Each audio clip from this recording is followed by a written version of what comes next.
All right. Sorry about that, guys. My dogs, as you figured out, freaked out. I tried to pause it and then come back to it, but it didn't work. So that's why we have the second part to this video.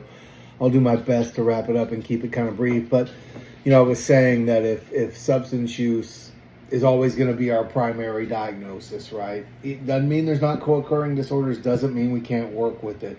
It just as we can only work with it as it relates to the substance use disorder, right? And so, that goes along with lots of things we work with. I've said this before. We're not family counselors. We're not LMFTs.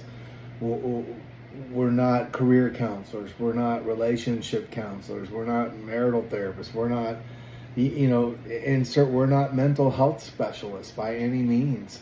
We don't have to be to work with it, right? But we do work with all of those things as it relates to the substance use disorder. I've worked with families for years as it relates to the substance use disorder. So, I think you get the idea there with the co-occurring disorders. And I want to remind you that in my videos, I try to go outside of the book and give you some real world examples and experiences. Your author is always the expert. Just keep that in mind. But I do want to go out of the book and give you some real world examples. I think they resonate better with a lot of people. And I know they certainly did with me.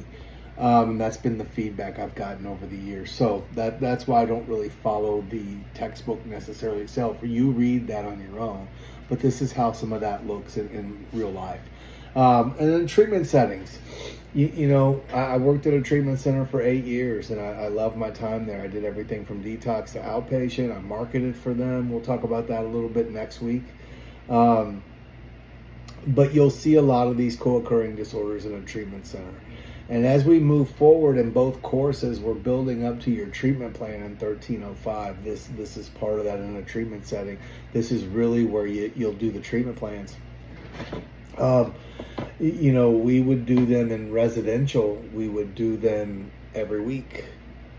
Treatment plans were due in 5 days, and then they were due every week. And then in PHP, it was every week, I believe, as well. Maybe every 2 weeks there. But in IOP, it was every 2 weeks. And every place may do it a little differently. In private practice, I do them every 3 months, 3 to 4 months, really. It's but everybody's very different there, and I'm jumping the gun on that. So keep that in mind. Now, I'm going to give you a quick preview into Smart Recovery, and I'd encourage you not to wait till the last minute to do that as well.